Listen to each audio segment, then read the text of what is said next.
Okay, Jai Radha Madhava Kunja Bihari.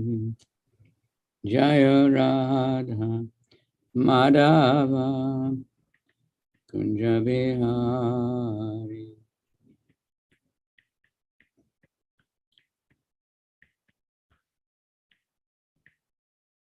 Jai Radha Madhava Kunja Bihari.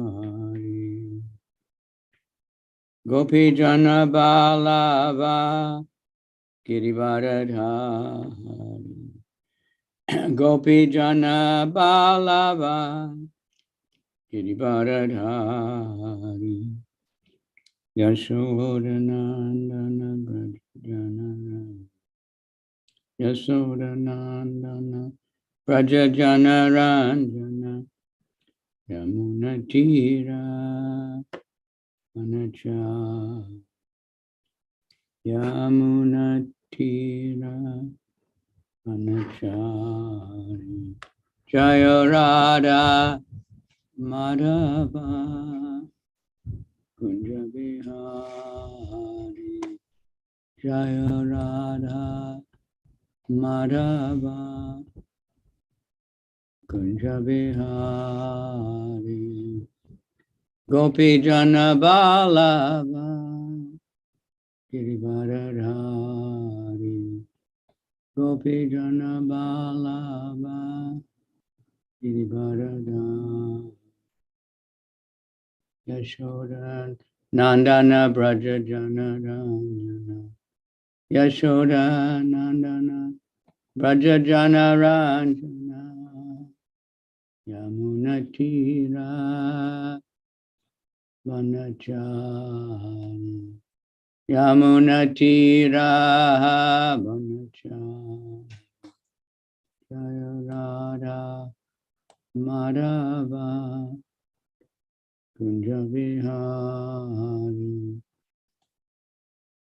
Jaya Radha Madhava Kunja Bihari.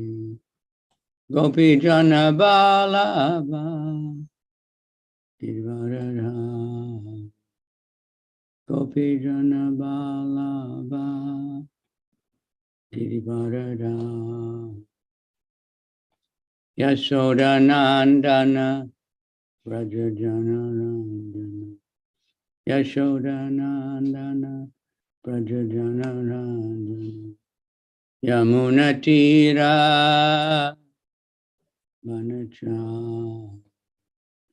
Yamunatira Vanachari. Jaya Radha Madhava Kunja Bihari.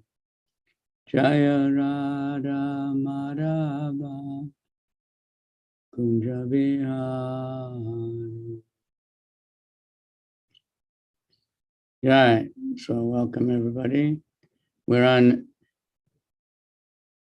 Srimad Bhagavatam, 10th Canto, Chapter 2, Verse 3, I was told. Is that right? It's verse 7, Maharaj. Mm-hmm. Verse 7. 10, I'm sorry, 10 to 8. 10 to 8. And today is also Bhakti Tirtha Maharaj's appearance Oh, day. yeah, it's 8. I see. I was reading it without glasses. Looked like 3. Bhakti Tirtha Swami.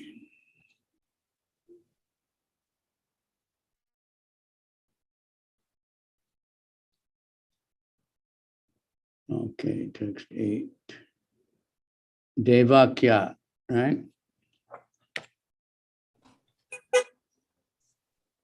Devakya. I don't know if anybody follows along or we just read it off or what. No, you can just read it through, Maharaj. Okay. Devakya Jatare Garbham Sheshakyam Dhamma Mamakam Tat Sanikrisya Rohinya Udare Saniveshaya Devakya Jatare Garbam Sisakyam Dhamamamakam Tat Sanikrisya Rohinya Udare Saniveshaya Devakya Jatare Garbam Sisakyam Dhamamamakam Tat Sanikrisya Rohinya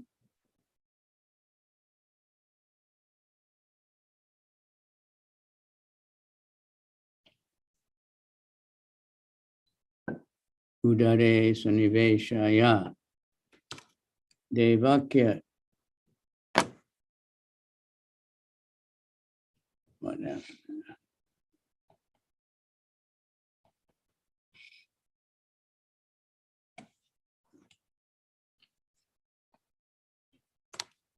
Okay, the word for word meaning. Devakya of Devaki. Jatare within the womb. Garbam, the embryo.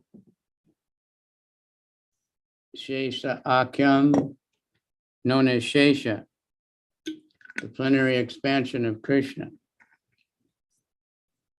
Dhamma, the plenary expansion. Mamakam, of me. Tat, him. Sani Krishna, attracting. Rohinya, of Rohini. Udare, within the womb. Sanivesharya, transfer without difficulty.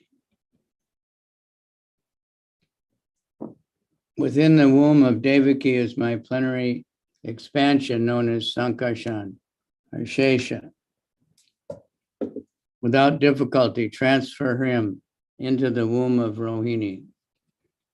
Purport.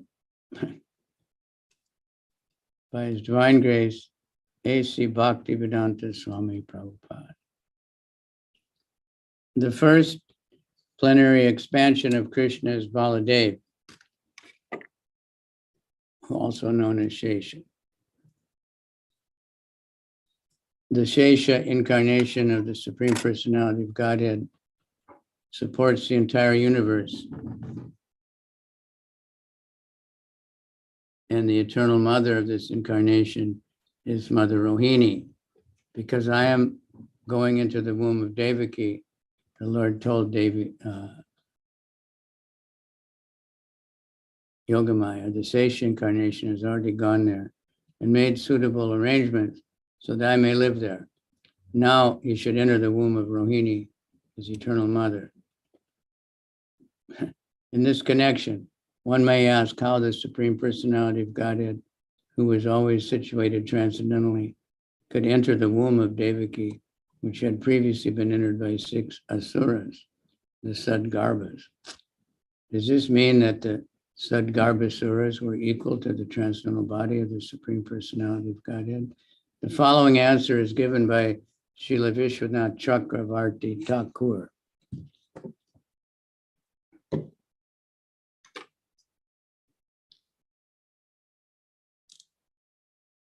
The entire creation, as well as the individual parts, is an expansion of the energy of the Supreme Personality of Godhead. Therefore, even though the Lord enters the material world, he does not do so. This is explained in the Bhagavad Gita 9:4 and 5. Mayatitamidam sarvam jagadavyaktamurtina matstani sarva bhutani nachaham te shavastita nachamatstani bhutani pashyame yogamaishwaram bhuta brinna cha bhuta stoma matma bhuta bhavana. By me in my unmanifest form, this entire universe is pervaded. All beings are in me, but I'm not in them. And yet everything that is created does not rest in me. Behold my mystic opulence.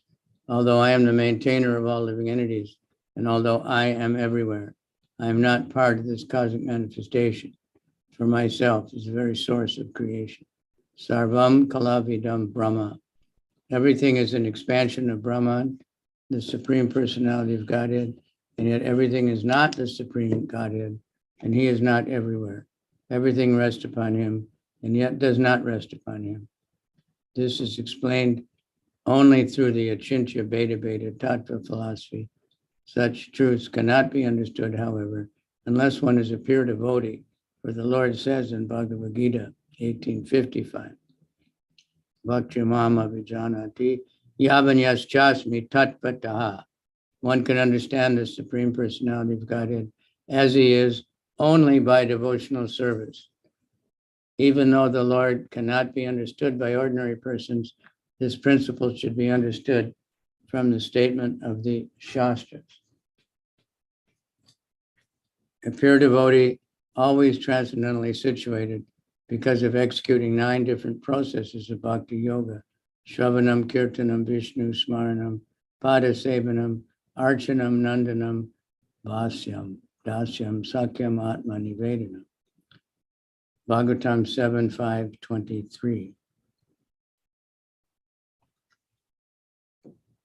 Thus situated in devotional service, a devotee, although in the material world, is not in the material world. Yet a devotee always fears, because I'm associated with the material world, so many contaminations affect me. Therefore, he is always alert in fear, which gradually diminishes his material association. Wow. Symbolically, Mother Devaki's constant fear of Kamsa was purifying her. A pure devotee should always fear material association, and in this way, all the asuras of material association will be killed. As the Sad Garbhasuras were killed by Kamsa, it is said that from the mind, Marichi appears. In other words, Marichi is an incarnation of the mind.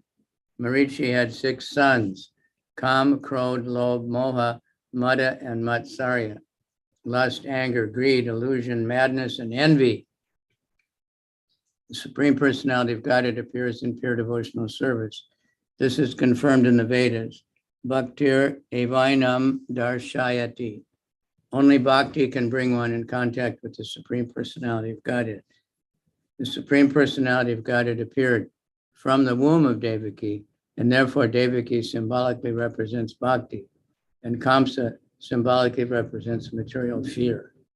When a pure devotee always fears material association, his real position of bhakti is manifested, and he naturally becomes uninterested in material enjoyment when the 6 sons of Marichi are killed by such fear, and one is freed from the material contamination within the womb of bhakti. The Supreme Personality of Godhead appears. Thus, the 7th pregnancy of Digna Devaki signifies the appearance of the Supreme Personality of Godhead. After the 6 sons, Kama, Krodha, Lobha, Moha, Mada, and Matsarya are killed, the Shesh incarnation creates a suitable situation for the appearance of the Supreme Personality of Godhead. In other words, when one awakens his natural Krishna consciousness, Lord Krishna appears. This is the explanation given by Srila Vishwanath Chakravarti Thakur. Om Jnana Timirandasya Gananjana Shalakaya Chaksuramilitanyena Tasmai Shri Gurave Namaha. Shri Chaitanya Manobhistam Stapitam Yena Bhutale Swayam Rupa Kadamayam Dadati Swapadantikam Vandeham Shri Guru Shri Yuta Padakamalam Shri Gurun Vaishnavam Shri Rupam Sajajatam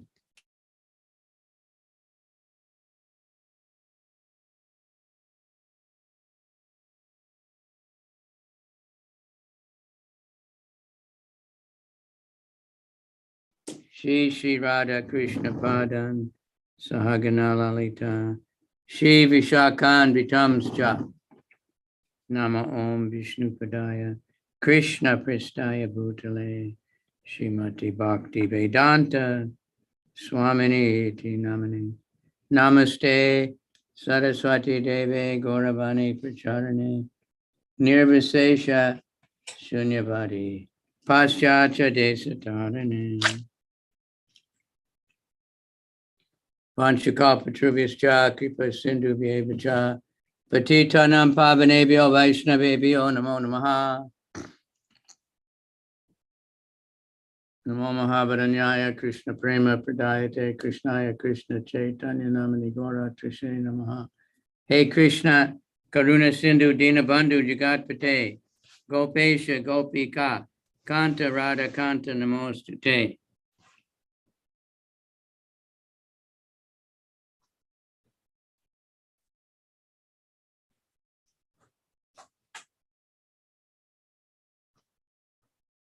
Tapta Kanchana Gaurange Radhe Vrindavaneshwari Vishabhanu Sute Devi Pranamami Hari Priye.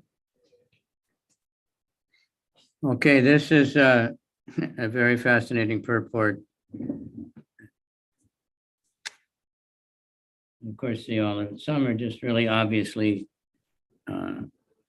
really special and giving answers to a lot of questions that devotees have, like who are these 6 sons of Devaki that were killed and all that. That's another long story that's told, I think, coming up. The essence of the whole thing is Achintya Veda Veda Tattva. This is expressed again and again by the acharyas, that unless we can accept the inconceivable potency of the Lord, we can never understand anything practically. Of course, when we tell the ordinary scientists that the explanation of Krishna is that he's inconceivable, then they say, well, that's because you don't understand. So you just say that. But actually that means we do understand that he's inconceivable. He's beyond the ability of our mind to think of and understand. So the Bhagavad Gita, these verses that are given there and a few more in chapter 9, Maya tatam idam sarvam jagadavyakta murtina. Krishna says that he's everywhere.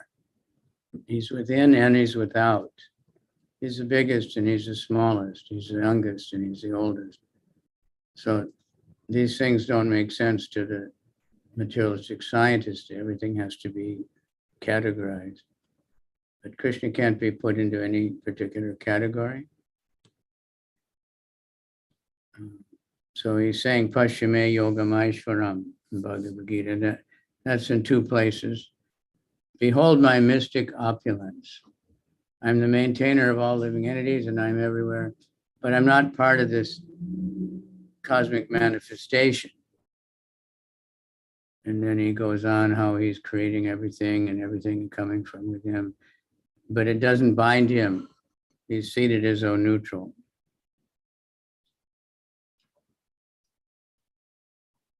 He doesn't have to really get involved. He doesn't have to leave his pleasure pastimes of Goloka to manage the material affairs. Even when he comes in the material world, he doesn't really come. He never leaves his spiritual world, but he does come in different incarnations and take care of business, to help the demigods. So it's very good to hear all this. These kama, krodha, lobha, moha, they're the agents of Kali. They're his intimate associates. And they're working very hard to bewilder everyone.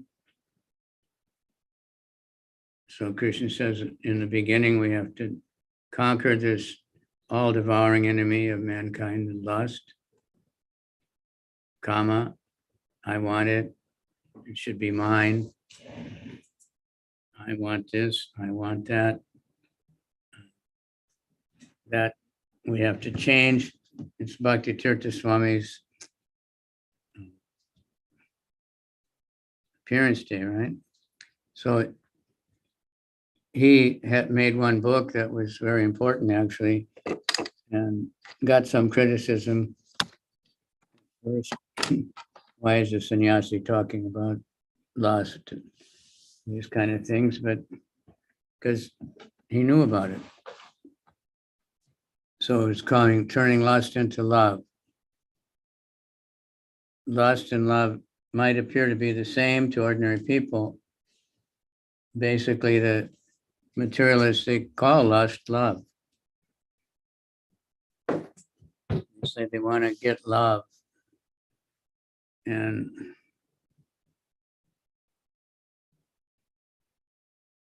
make love and all that, but it's just lust. They want to get some pleasure from the other person. The ultimate really love is only prema, Krishna prema. How to do that? We need to become attached to Krishna. We need to develop activities that are centered around Krishna, beginning with chanting in the holy name of the course. Associate with devotees so we hear about Krishna.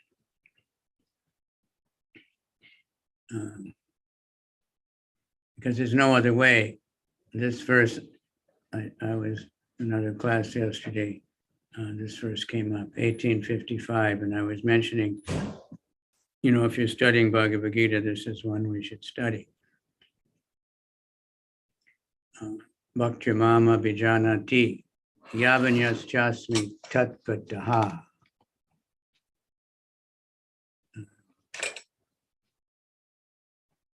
That there's no other way. Only by devotional service can one know me, not by studying, not by gyan, and not by karma, by good karma, or any of those kind of things can we really know Krishna. Krishna reveals himself when he's satisfied with the devotee's service. Tesham satyata yuktanam Vajatam priti purvakam tadami buddhi yogam tam yenamam upayanti te.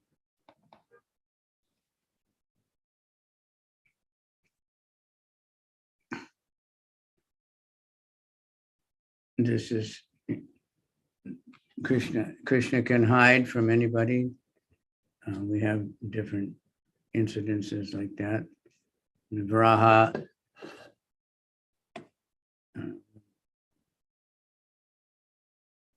Hiranyaksha got very frustrated. He tried to grab him and fight, but he wasn't there. Then he looked and he's standing off to the side. When Duryodhana tried to arrest Krishna in the assembly house, same thing, he just wasn't there. He'd be standing there and they'd go, but then you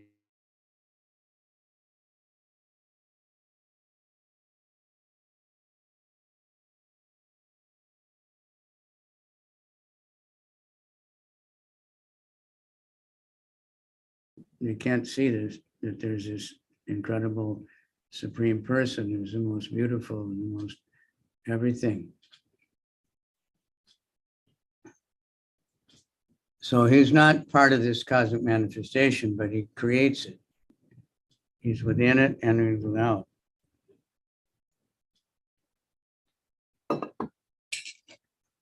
Sarva kalam idam brahma. Everything is an expansion of Brahma. So achintya beta beta, inconceivable, simultaneously oneness. Back to Bhakti Tirtha Swami, it's kind of an inconceivable personality, if anybody ever knew him.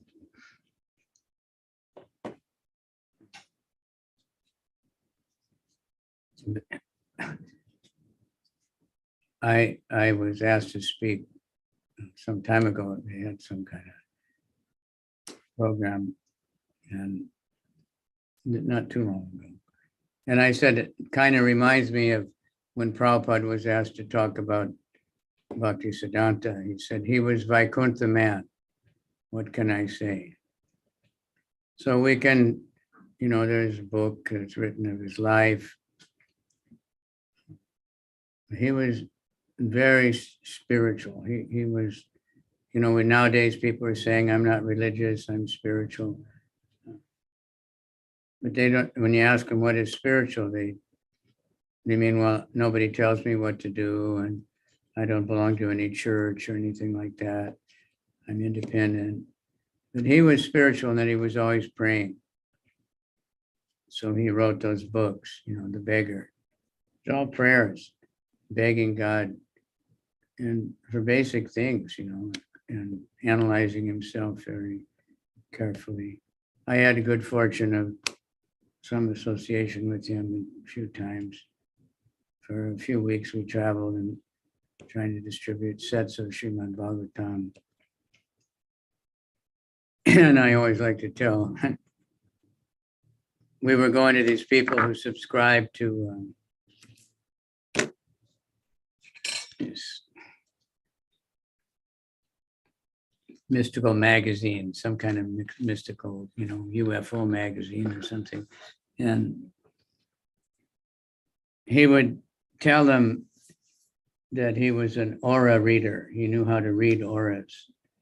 And that then he would look at them and he would say, you have this really wonderful golden aura or something, and very spiritual, indicates that in your previous life you were a great yogi, but you made some offenses, and so you had to take birth again, and here you are. But now this great opportunity has come, to get these books. People would become so fascinated by him and how he would speak like that. But he had intense love for everybody. And if you ever met him, for him at the time he's dealing with you, you're the only person in the room. You're the only object of his meditation. So therefore he was able to, influence many, many people, all kinds of people, from, professors and kings and, African ordinary people. In Africa, he, when he first went there, he became like a famous person. He got on television a lot. Somehow the people at that time, the economy was good, and they were very interested in Hare Krishna and ancient traditions, and they could see that it's similar to the African traditions, and he was expert, and he was always getting on television and promoted all over the place. So it helped the movement to really spread. But he was a great lover of Prabhupada and Prabhupada's books. He studied the books like anything. That's how he first became a devotee, just by reading the books. He claimed that he didn't really want to join those weird people, but he loved the books, so gradually he did join. So back to Achincha Veda Veda Tattva. I personally bring this up all the time. We get a lot of times devotees, because we're coming from, mundane education backgrounds. We want to get a explanation. Why is something? Why this? Why that? How does this work? Put it all together. But Krishna can't be categorized like that. He's inconceivable. That means the mind is beyond the ability of the mind to, to think of, what to imagine, that's for sure. Nowadays is a superhero time. Every day there's a new superhero movie coming out, invented somebody with some kind of mystic power, one little mystic power, and some kind of a hero. But Krishna is the master of all yoga mystics, and he has unlimited mystic powers. And nobody else's mystic powers can affect him or bewilder him in any way. This we have to accept, the inconceivable potencies of the Lord. And for us, especially the inconceivable mercy of the Lord. Lord Nityananda personified that. the inconceivable mercy. Srila Prabhupada also had that just there was no limit to mercy. Trying to help the world, trying to help every living entity. And if somebody indicated even the slightest, inclination towards trying to serve Krishna, then no matter how much they did or what they did something wrong or whatever, always merciful, always waiting for them to come up.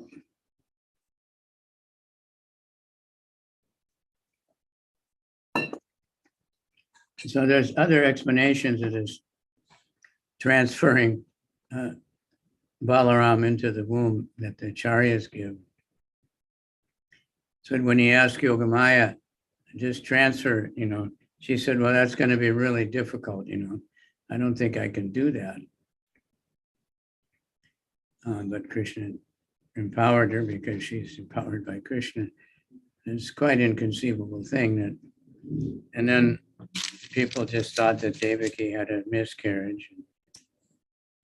I'm not sure how it worked with Rohini, how much pregnant there was, Balaram was. But anyway, everyone accepted it, that Rohini became pregnant, or she was already pregnant when she got to Vrindavan.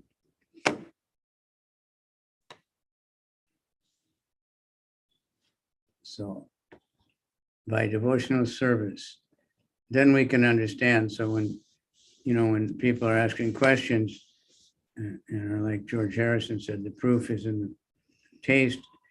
Proof is in the taste of the pudding. You have to taste it. So when people want to get some answers to questions, we try to tell them, well, chant the holy name and read the book, dance, in the kirtan, take prasadam, and Krishna will give knowledge. But of course, we want to study, we want to be able to speak the philosophy, we want to be able to answer questions. So Prabhupada has given us all these books. We have to understand the conclusion here. This is Bhagavad Gita, and chapter, again, this 1855. Bhakti mam abhijanati avanyas chasmi tattvata tato mam abhijanati visate tad anantaram. One can understand me as I am, as the Supreme Personality of Godhead, only by devotional service. And when one is in full consciousness of me by such devotion, he can enter into the kingdom of God.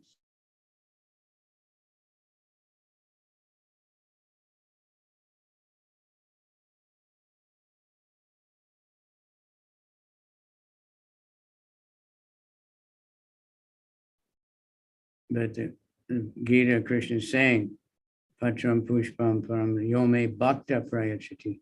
When it's offered with bhakti, with love, then it's effective.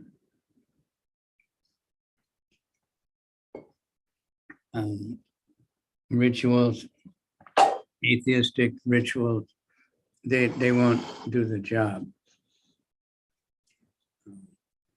Just performing a ritual mechanically, putting an offering on the plate, ringing a bell, that's not it. It's with the devotion from beginning to end, from growing the fruit, ideally, at least shopping, preparing, cooking, everything, always thinking this is for Krishna. I want Krishna to be happy. We want to make Krishna. We want to, represent Mother Yasoda. Cooking out for love, like any mother does for a child. And whatever we do, chanting with devotion.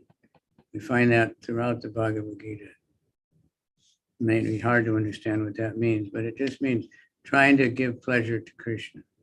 Why am I doing this? I want Krishna to, because Krishna likes it. Why does Krishna do this? Why does Krishna do something? Why is Krishna blue? Why is Krishna anything? That's what he wants. That's him. That's Krishna. Why does Krishna wear a peacock feather?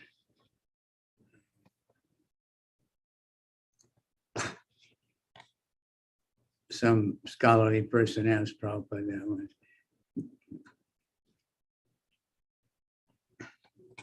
Why does Krishna wear a peacock feather? And they're looking for what is the symbolism, you know. Everything has to have some kind of meaning. Prabhupada said he likes it. That's why he does it.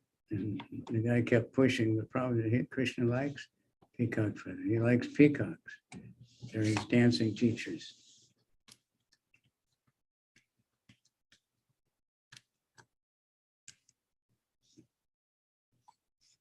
So we can stop a little early. There's so much in this purport.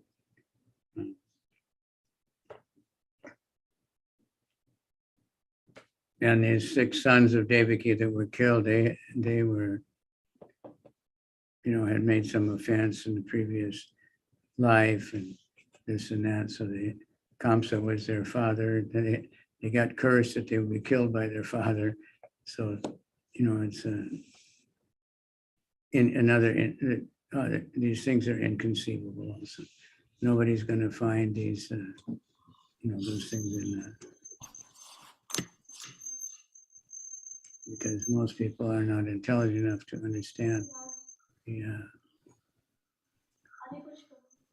reincarnation, you know. Hare Krishna, can you hear me, Mars? I can hear you. So Yeah. we can start taking questions. Okay.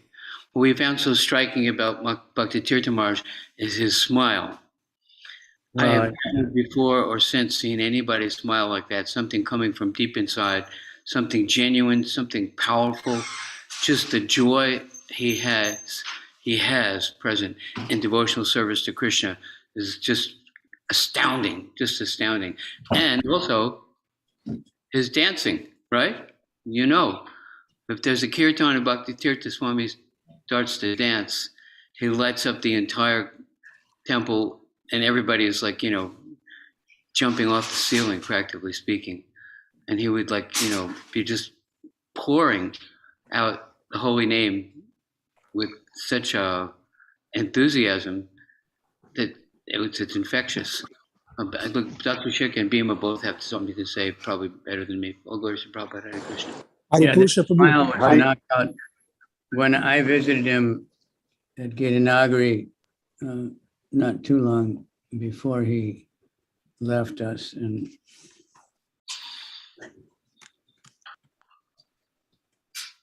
so I came in the room and he was sitting there and he had that smile, and I looked at him and I thought, well, he's fine, he's not sick, you know, he's all right.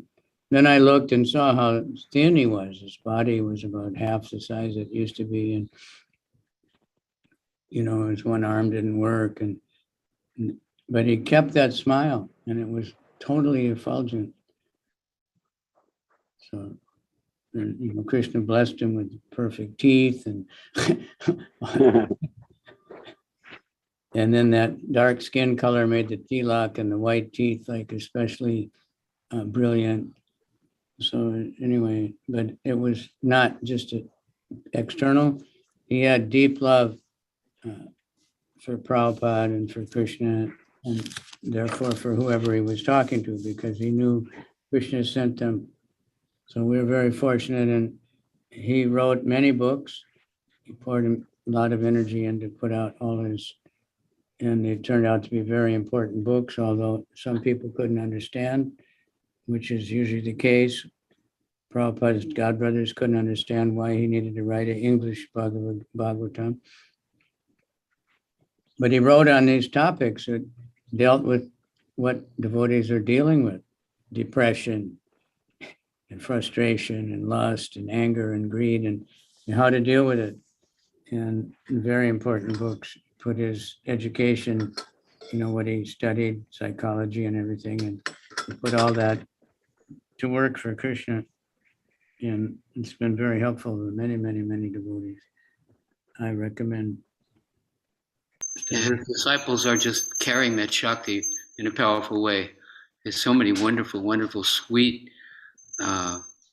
joyful, loving disciples. Dr. Sheikh wants to say something? Yeah, they're doing good. No. So anyone else want to say something? Adi, I second your opinion on about his dancing. I remember the first time I saw him dancing in New Vrindavan, sometime in the early 80s. That was actually the first time I'd ever actually experienced any kind of bliss. Just watching him dance for the first time, I felt blissful, and I'd never experienced that before. Yeah, well, he had the bliss. And he wanted to give it out. It was pretty amazing, actually. He'd be running and leaping and spinning and When I Hare met him Krishna. that time, when he was already crippled and wheelchair bound, and he said he was laughing, but he said the two things I was most attached to was dancing and traveling. And in one doctor appointment, both were taken away, and then he was laughing how Krishna took away his attachments.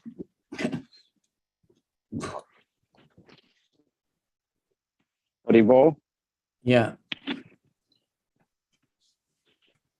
Haribo. I was also present in the 80s when Bhakti Tirtha Maharaj would come to New Vrindavan. And Radhanath Maharaj and Bhakti Tirtha Maharaj were very fond of each other, brothers in this life, so to speak. And when they would have kirtan, they would start at one side, one end. When it would heat up, they would start at one end of the temple room and run together and leap and turn in front of the deities, and then run back to the other end of the temple room and leap and turn. I was a bhakta at that time, 82 or something.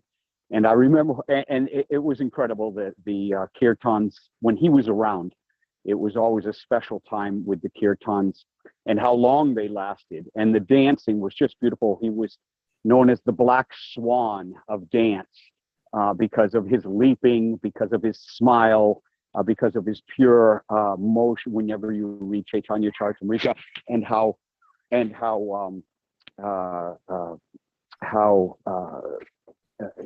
Lord Chaitanya used to dance, the beauty of it. You would see that reflected in Bhakti Tirtha Maharaj. But one quick antidote, when he took sannyas, perhaps Adi Purush, you could tell us the day he took sannyas. Do you know this? When he was dancing with his new sannyas clothes on? You want to tell that pastime? Srila Prabhupada, he asked him to go to take sannyas from Kirtanananda Maharaj. And yeah, his clothing would be completely wet. I mean, just dripping, pouring. It's inconceivable how somebody could, be producing so much liquid from his body. But do you remember when he had taken sannyas and they did not instruct him properly on how to tie his sannyas gamcha or however it goes, and in the middle of the kirtan, his whole sannyas clothing came off down to his kopins, and all the brahmacharis and everybody had to crowd around during the kirtan, and he kept on dancing. Here he was in his kopins alone, and he kept on dancing. Do you remember that, Adi? You had to have been there in that kirtan. yeah, Remember that? They were jumping up and down, and he jumped up, and his foot stayed on his kirtan. I don't know what it was called. And when he jumped up, it stayed down. He went up, and there was a big whoa. But he kept on dancing, and everyone was laughing. I just remember that he was so sweet. He was particularly dear, Bhakti Tirtha Maharaj, to the children, and particularly dear to the teenagers, because he was so transcendently cool. So just a wonderful thing to remember is Bhakti Tirtha Maharaj, the joy that he exuded when he danced and when he preached and when he smiled. Hare Krishna. we were taking care of a little preaching center in Philadelphia, and he came to visit, and it was really small. And we had what was the name of that Mataji who had that house? You remember, Bhima. Anyway, a neighbor had a townhouse. So she offered a guest room for him. And I went there and stayed with him that night in the guest room. And during the night, the room was pitch black, completely dark. And in the middle of the night, I woke up, and there was some kind of a evil presence in the room, personality. And I was laying there on the floor. He was sleeping on the bed. And I reached over to my bag and put the Bhagavad Gita on my chest. I woke up from a dead sleep feeling this entity in the room. And then I said, Marge? He said, yes, Prabhu. There are 3 of them. Oh, and then he began to speak to these subtle, ghostly beings. I was in the dark just listening to him talk to them. I couldn't hear what they were saying, but he was preaching just like he would preach to anyone. And you could tell when he was talking, he has that smile. You could practically, hard for him to speak because of such a big smile. What did he tell them? He said, don't stay in darkness, come to the light. There's another quality of life available in the service of Krishna. And now you're trapped in between material body, trapped in just a subtle body. But even in that body, you can desire to serve the Lord, and you can pray, and you can come forward, up. He was just talking to them just like you talk to anyone. He had some mystic powers, right, Mars? Yeah. Very mystical. He told us that he had another guru, or he was taking instruction from another guru. He had a couple of different gurus before he came to take shelter of Prabhupada. And they told him, I'm not your real guru. You're not ready. Do you want to know who the real Jagat Guru is? Do you want to know? And he said, yes. Do you really want to know who the real Jagat Guru is? And he said, yes. And he said, the Guru asked him a third, do you really, really want to know who the real Jagat Guru is? And he said, yes. And he said, that is Srila Prabhupada. We are Mayavad, but he is a genuine Bhakta, Krishna Bhakta. And you mean the Hare Krishna people with those bed sheets, and that's a real something substantial? And the Guru told him, yes, that is the real spiritual path, and that is your real spiritual master. And then he went and examined Prabhupada and read the books, and then he took initiation from Srila Prabhupada. And he traveled with the book party, with the library party, all over the place. There's so many universities and libraries, and they distributed whole entire sets of Srimad Bhagavatams all over the planet. Okay. So just a little comment on Mystic power. just back to the verse and the Bhakti Mama Vijananti, Bhakti Siddhanta in Brahma Samhita purporting.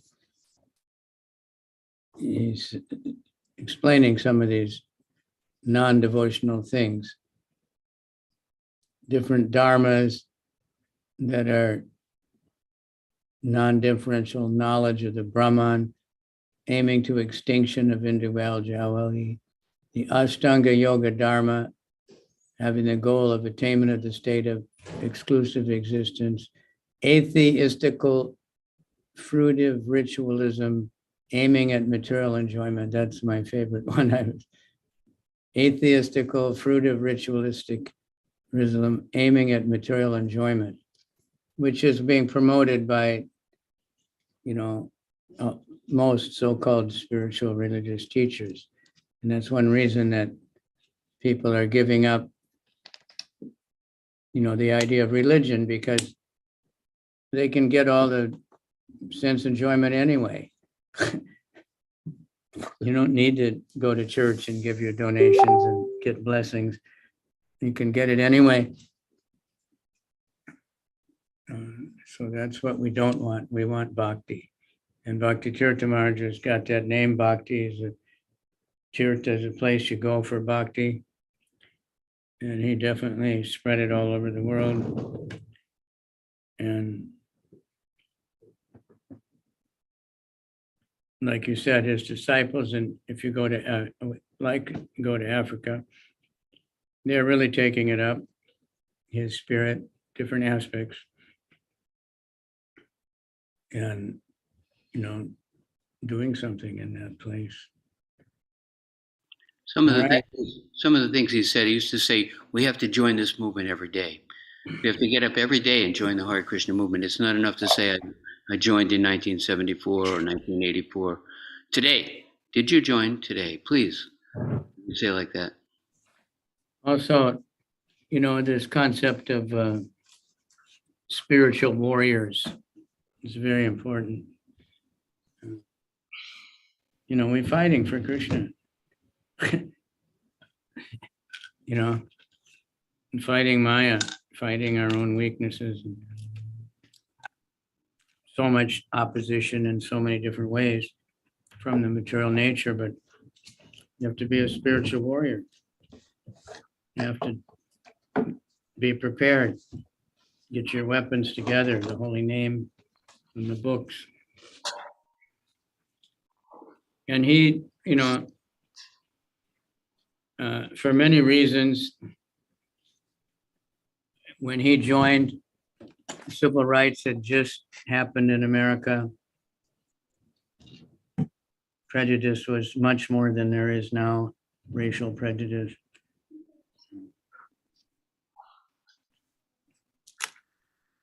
So we got opposition, and his unique dynamic way of preaching, some would think, well, this is not the standard way. But he tuned into the audience and preached to them and attracted them and gave them Krishna. And that's what we have to do. That's what our preaching is meant to do. Find new ways and means to catch people. He did it in many great ways. He told us that he said to Srila Prabhupada, there is some prejudice in this movement, racial prejudice. And he said, Prabhupada said to me, if someone is like that, that's their problem. But if you are affected by it, that's your problem. If somebody offends you, that's their ignorance. But if you take it as offense, that's your ignorance. He said, Prabhupada, you have a responsibility. Told him, don't be like them. Right. Okay. So there's a big program going on online now for him.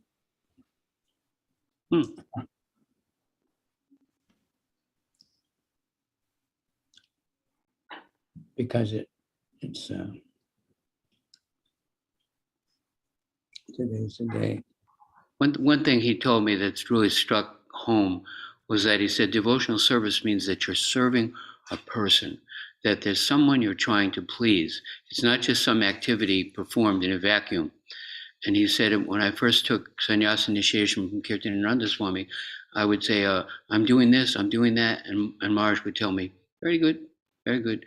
He said, but then as the relationship developed, I would ask him, what do you want me to do?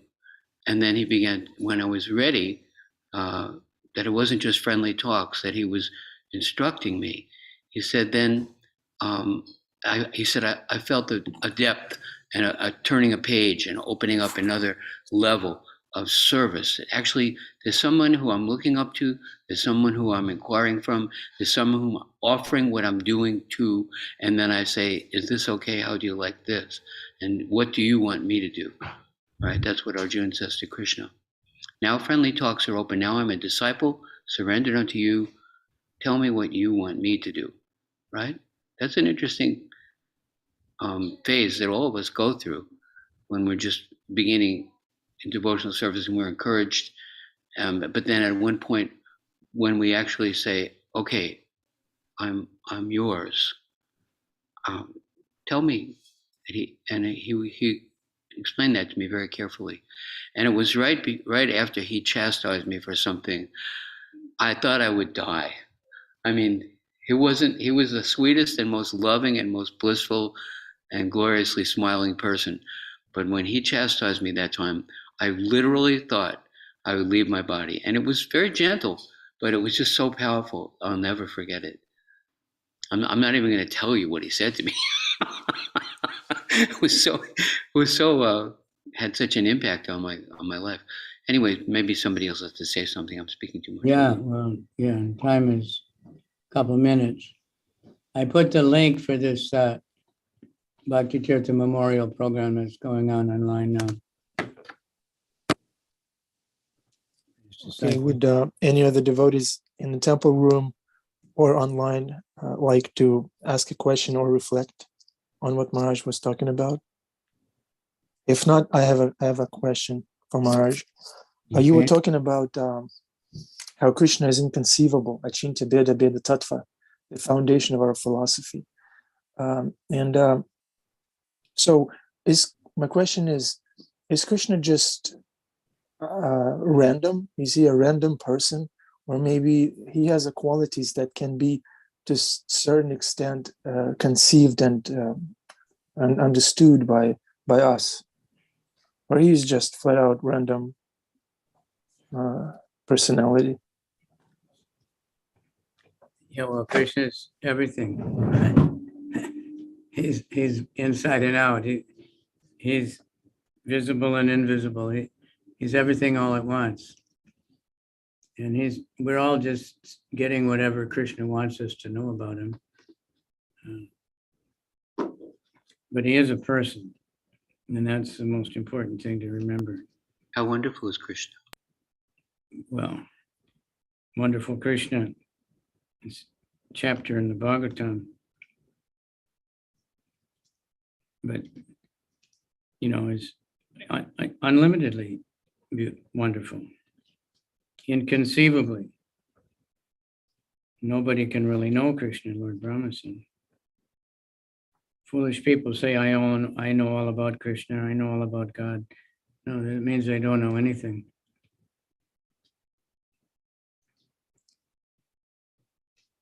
So if you want to know Krishna, read Prabhupada's books and chant the holy name. And try to tell other people about Krishna. And when we try to tell other people about Krishna, Krishna reveals more of himself to help us.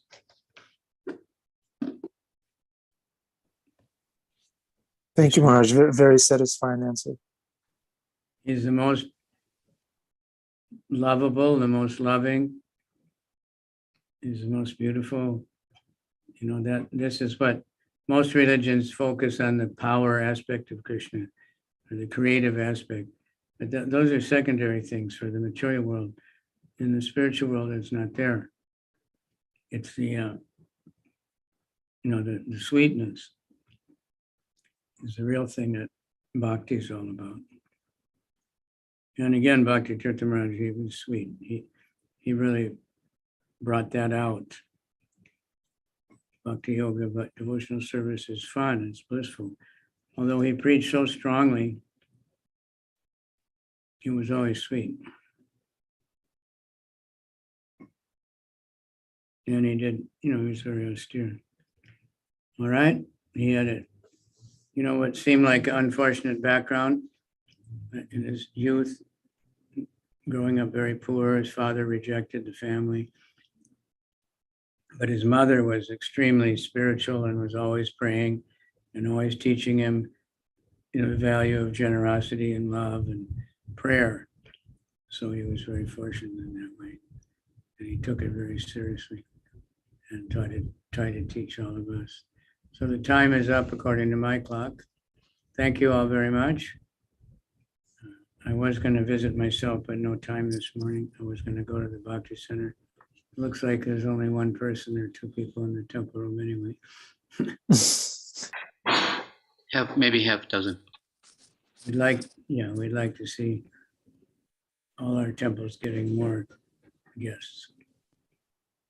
But that's why Kali Yuga, we have to go out to the people. They're happy to have us come out to them. One time in Venice Beach on the Rath Yatra, if you've ever been to California.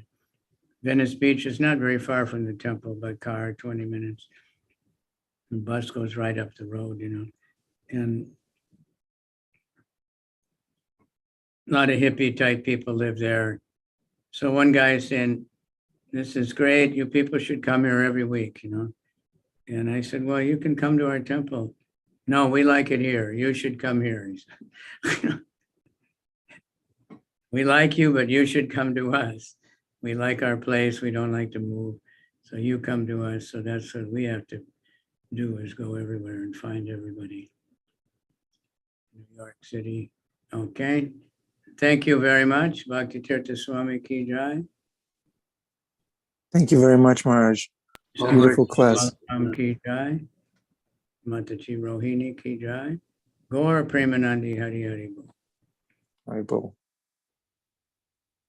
Thank you, Maharaj. Yeah, we should go out. Srila Prabhupada came to us where we live, so we should do the same. Hare Krishna.